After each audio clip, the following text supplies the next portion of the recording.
നമസ്കാരം, പ്രസ് പോർട്ടലിലേക്ക് സ്വാഗതം. കഴിഞ്ഞ ദിവസം പ്രഖ്യാപിച്ച സംസ്ഥാന ചലച്ചിത്ര അവാർഡുകളിൽ വലിയ വിമർശനങ്ങൾ ഉയർന്നിരുന്നു.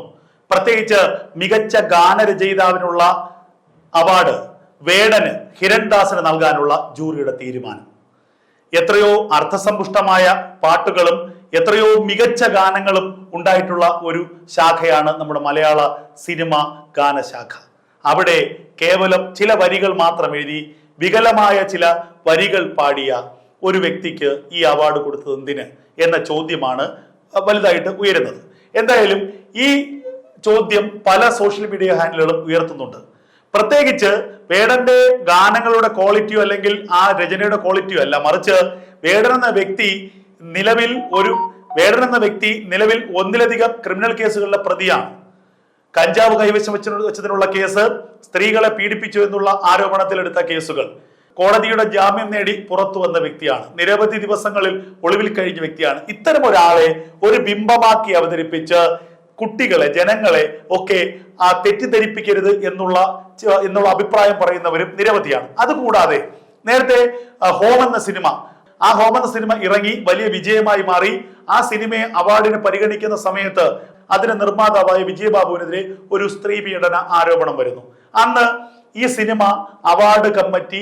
ജൂറി കമ്മിറ്റി അവാർഡിന് പരിഗണിച്ചില്ല. നഷ്ടമുണ്ടായതോ ഇന്ദ്രൻസിനും മഞ്ജു പിള്ളയ്ക്കുമൊക്കെ ആയിരുന്നു. പിന്നീട് ഇന്ദ്രൻസിന് ദേശീയ അവാർഡ് ലഭിച്ചു. കണ്ണീരോടുകൂടിയാണ് ഇന്ദ്രൻസ് ദേശീയ അവാർഡിന്റെ വാർത്ത കണ്ടത്. നമ്മളതൊക്കെ അത് കണ്ടതാണ്. അതിന് പിന്നാലെ രാമലീല എന്ന സിനിമയെ അവാർഡിന് പരിഗണിച്ചില്ല. പറഞ്ഞത് അതിലെ നായകൻ ദിലീപ് ഒരു ക്രിമിനൽ കേസിലെ പ്രതിയാണെന്ന്.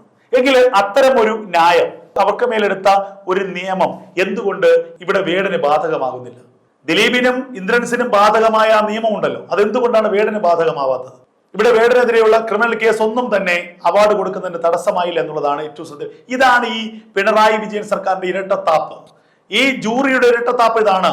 ഇതിനെ വിമർശിച്ചുകൊണ്ട് ഇപ്പോൾ രസകരമായി പ്രതികരിച്ചിരിക്കുകയാണ് സാമൂഹ്യ നിരീക്ഷകൻ ശ്രീജിത്ത് പണിക്കർ പറയുന്നത്, മികച്ച ഗാനരചന അവാർഡിന് അർഹമായ വരികൾ ഇതൊക്കെയാണ്. പിടിച്ചതെല്ലാം പുലിവാലിട, കാണ്ടാമൃഗത്തിന്റെ തോലിട, അർത്ഥസമ്പുഷ്ടമായ സൂപ്പർ വരികളുട, പ്രകാശ് രാജെ മികച്ച അവാർഡ എന്നായിരുന്നു ശ്രീജിത്ത് പണിക്കരുടെ ഇതിനെതിരെയുള്ള പ്രതികരണം. ഒരു വരി കൂടി ശ്രീജിത്ത് പണിക്കർ കൂട്ടിച്ചേർക്കുന്നുണ്ട്. എന്തായാലും അത് നന്നായി. ഒരു കഞ്ചാവ്ക്കൊപ്പം കുട്ടികളെ വേദിയിലേക്ക് ക്ഷണിക്കേണ്ടി വന്നില്ലല്ലോ. അപ്പോ എന്തായാലും വളരെ കരുതിക്കൂട്ടി തന്നെയാണ് പ്രകാശ് രാജ് ഈ തീരുമാനമെടുത്തത്. അതിനും തന്റെ അഭിനന്ദനങ്ങൾ. ഇതായിരുന്നു ശ്രീജിത്ത് പണിക്കരുടെ ഫേസ്ബുക്കിലെ കുറിപ്പ്. എന്തായാലും സോഷ്യൽ മീഡിയ ഹാൻഡിലുകളിൽ വളരെ വേഗം വൈറലായി മാറിക്കൊണ്ടിരിക്കുകയാണ് ഇത്. സ്ഥാനാർത്ഥി ശ്രീകുട്ടൻ എന്ന സിനിമയിലെ കുട്ടികളായ അഭിനേതാക്കളെ ഒന്നും നമ്മുടെ കുച്ചിഭി ചേട്ടൻ കണ്ടില്ലെന്ന് തോന്നുന്നു. മികച്ച ബാലതാരത്തിനുള്ള അവാർഡ് നിഷേധിച്ചതിനെയാണ് ശ്രീജിത്ത് പണിക്കർ വിമർശിക്കുന്നത്. 6 എൻട്രികൾ ഉണ്ടായിരുന്നുവെങ്കിലും ഒരു എൻട്രിയും നിലവാരമില്ലാത്തതാണെന്ന് ചൂണ്ടിക്കാട്ടിയാണ് ഈ ജൂറി മികച്ച ബാലതാരത്തിനുള്ള അവാർഡുകൾ നിഷേധിച്ചത്. ഇതിനെതിരെയും വലിയ പ്രതിഷേധങ്ങൾ വരുന്നുണ്ട്.